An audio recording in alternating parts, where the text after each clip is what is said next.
What's going on, everybody? How are we doing today? Today's video and tomorrow's video, actually, while I'm gone on my little trip for this weekend, we're going to be focused about Conquest. A lot of Conquest talk, trying to give you guys some help and aid you to better your Conquest experience, even though it's probably like one of the worst. It is the worst Conquest by far on a lot of different parts, a lot of different aspects of it. So this video is strictly about kind of like disc setup and helping you get through them easier. Not going to be really too much about feats, so we'll save that for a different time. But I will start off all this by going over some of the best disc setups in the game. We have a sponsor for today's video. Can't wait to get into this one, guys. All right, let's play a game. You and I, see if you can guess what I'm thinking. I'm thinking of a video game. It's a global PvP, massive PvE, boss battles, 600 plus champions. I would give you 3 guesses, but I'm betting you already know what I'm thinking about. Raid Shadow Legends. Thank you, Raid, for sponsoring today's video.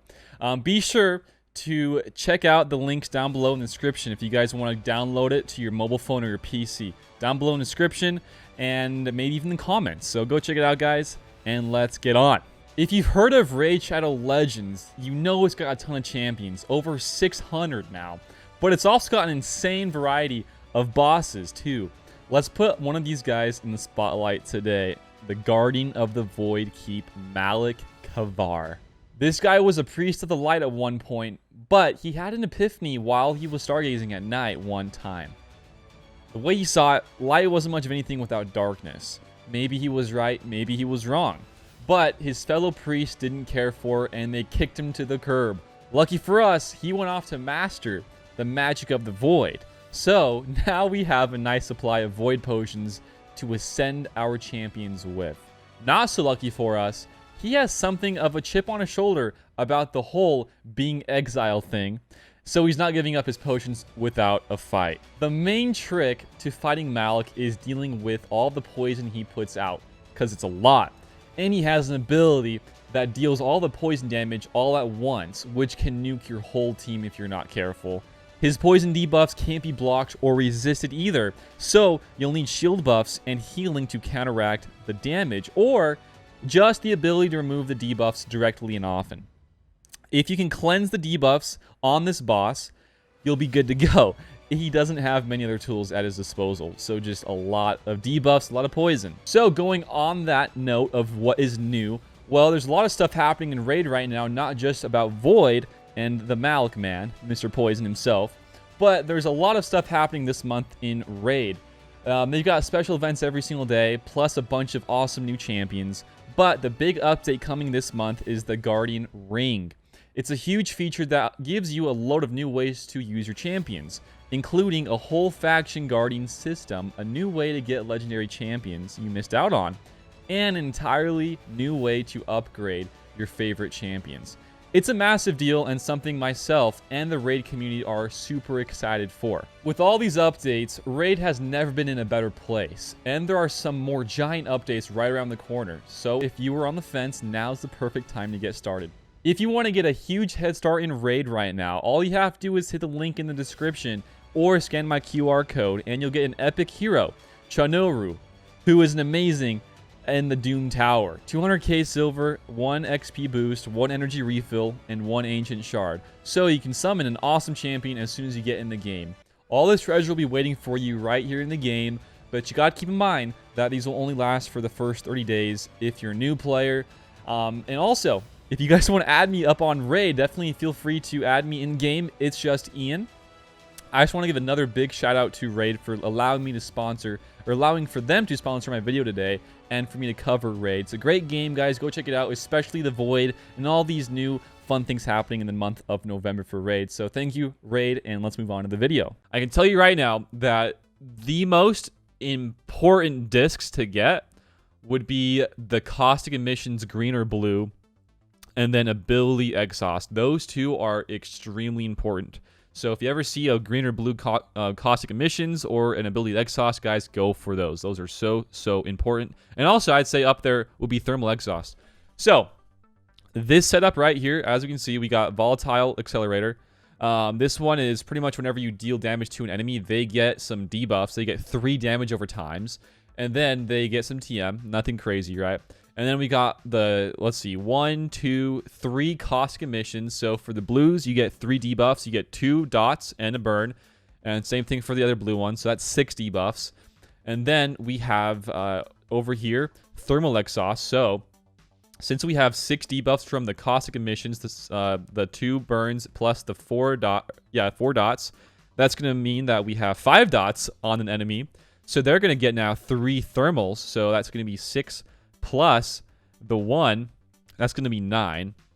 And if you come over here to ability exhaust, they have to have 10 debuffs until they get ability blocked for 1 turn.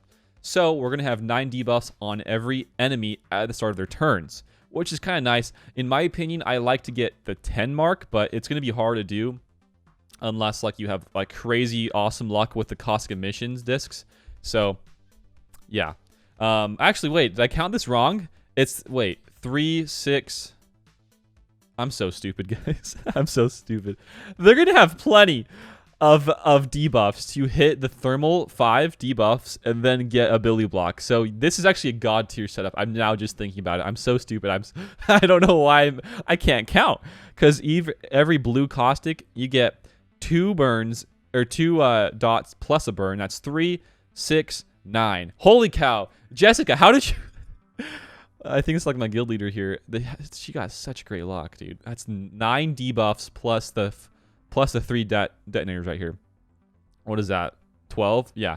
So this setup right here, I thought was just about the volatile, but this one plays, it's like the god tier setup, honestly, because every single time an enemy goes, they have ability blocked for 1 turn, they have all those debuffs for 1, and then whenever you get to go, you can inflict even more dots to fuel the ability exhaust even more so.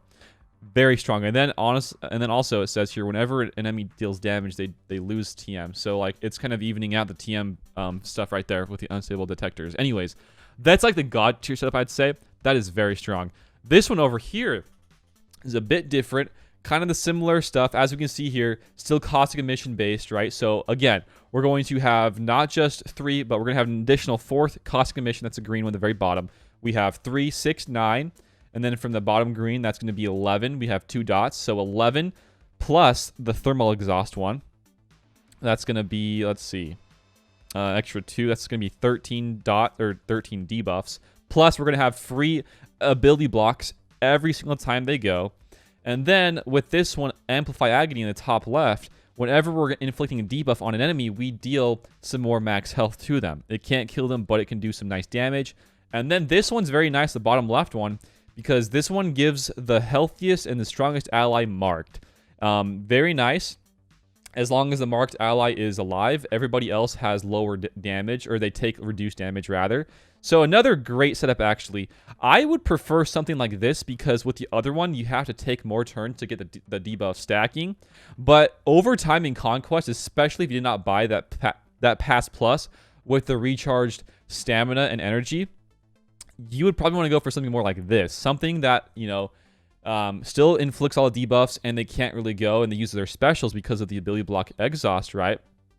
But then you have the voluntary vanguard that, you know, gives them the marked, and that way reduce the damage on the other allies. So like for instance, if you have low stamina on somebody, like some bounty hunters, because a lot of the bounty hunters need a lot of the feats for Conquest, you can really start farming those a lot easier. So those are 2 great disc setups. For me, I haven't been able to be as lucky as that person to get all those blue caustic emissions, so I have to rock some more of them, and it takes up more slots in my data capacity. So these are my setups right now. I have, let's see, 3 green, or rather 3 gray caustic emissions, and then I have 2 greens. So if you count it up with the ability exhaust, we have to hit the 10 mark, right? So we have 2, 3, 4, 5, 6, and then 7. And then from the blue thermal exhaust, that's an additional 3 debuffs. So from every 5 debuffs, they gain 3 thermals. So that is 7 plus 3. That's going to be 10. So they're going to always start off with ability block, which is super nice. And then I have, I think also, I have the volatile accelerator, which pretty much means whenever I get to go, I get to inflict some more debuffs. So it's very similar to that first one we showed you guys over here, right here with the extra debuffs, and then the same thing here with a volatile accelerator. So pretty much the exact same setup, I'd say, for the most part, besides the fact that I probably have not gotten lucky enough to get the blues. And if I had the blues, the better rarity of the caustic emissions, then I could have ran, you know, an additional disc, like another 2-dot, which could help me in certain aspects. Maybe even like being able to rock this one that can lose or make the enemies lose the TM, since I'm going to be giving them some TM with the accelerator disc, right? So that's kind of the nice little thing here with this whole setup, is that they're not going to be able to use specials off the bat, which is super, super important, guys. Super important. So to show this, let's go ahead and show some bounty hunters. These are lower stamina. They're only, let's see, like 80%. Nothing too crazy, but let's go ahead and go into Bosk. Bosk lead is the best lead if you're going to be running this disc setup, which I definitely recommend you guys doing. So for this, let's actually toss in Fennec Shan, a 3-star Gear 11 character, with these other guys, because you got to still get the Fennec Shan and also Boba Fett wins, plus Boba Fett and Jango Fett kills. So there's a lot to do here with the bounty hunters that you guys have not noticed yet. So I would say the only thing that could maybe mess us up is if they target Fennec very, very heavily. But that's why I would recommend that one disc that gives them the mark, right? That would make every bit of damage go towards Bosk. And that would only really be a thing I could pull off if I take off a card and throw that one back on, which I might do just depending on my feats I'm chasing right now. So let's go ahead and target Boba Fett. Fennec Shan's actually super nice here because I get like free, a free contract basically. So I'll just save my special. There we go. Let's get a kill here. Boom. Nice. A lot of damage. Probably overkill, honestly. And then come back here. Let's go for Bosk. And yeah, as you guys can see, I mean, just like look at this. Like my first turn was very, very easy to get to. So I might. She's just low gear, right? And Jango Fett can do that. But you guys get the gist of it, right? I'm gonna still get that I'm still gonna get that win for the feat, but I pretty much get an easy win. This would work even if I had low stamina. This is great actually for getting those wins with, like, you know, smugglers, or with, like, I don't know, like the 14 wins for like Night Sisters or whoever it is for that faction, right? It's great. So I actually recommend this one the most. So I'll show this one like we just showed without the mark, the voluntary Vanguard, and then I'll show that one actually, so I can show both kind of disc setups. I don't have like the exact same discs as that person did in the showcase in that screenshot, but I can definitely show you what it looks like if you use the voluntary Vanguard. So let's find that one really fast for ourselves. Not that one. Man, there's just so many. I have a hard time figuring out which one's which. Maybe it's this one. Oh my gosh, I can't find it. Why is it so hard to find? There we go. See, there's so many of these. Okay, let's take off some of these. Sorry, this might take a little bit.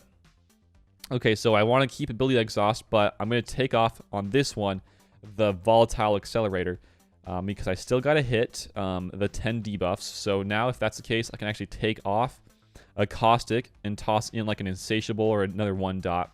So let's toss in that one, that green one right there, because this is another caustic. I don't need that. I already have the 10 debuffs. So now we're going to try this out against the same, actually maybe try it against somebody else. See how it looks.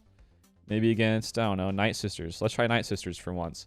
And just see what it looks like now. Fennec Shan. These are more for feat chasing, guys.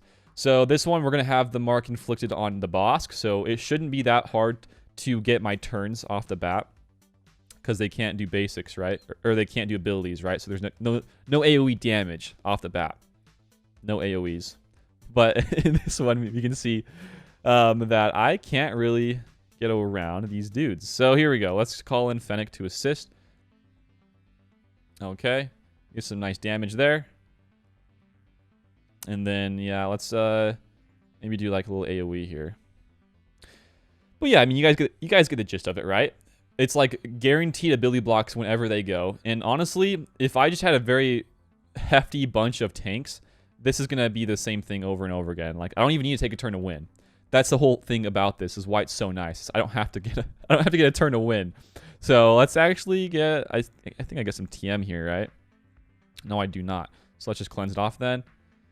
Get Boba Fett to get a turn in. Big fat old AoE. I think she got dodged. That's pretty cool. And then let's come over here. Boba Fett basic. Get a kill, dude. Come on. Come on, dude. Anyways, you guys get the gist of it, right?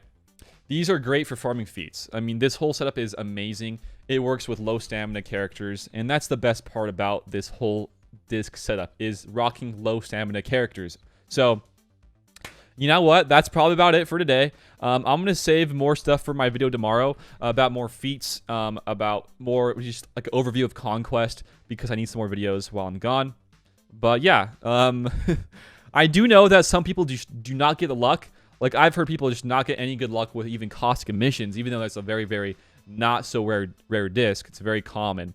But it is not that hard to get. I've just kind of rifled through my way through 4 sectors now, and I've gotten a couple caustic emissions. Again, this could still work even if you didn't get the best rarity of that card. Like, I was not able to get those blue ones, but I was still able to pull it off with what I have. So there you guys go.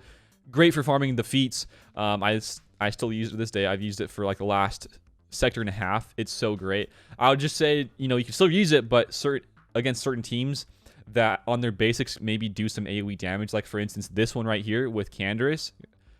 He does dots, and that's going to kill my guys unless I take a turn, right? So I would not really recommend this team to go up against. But for other ones, you know, maybe it would work against this. You should never know. It's not going to work against every single team because of the team comp, but I would say against like 80% or 90%, it would work. So there you guys go. That's it. Like I said, go for those setups, get those discs. That's probably the biggest thing about Conquest is the discs, because once you get the right ones, you can just ease your way through the entire Conquest itself. So thanks for watching, guys, and enjoy yourselves. Have a great weekend. I'll be back on Monday for my next GAC stream. And until then, I will see you later. Peace out and have a good one. Bye, guys.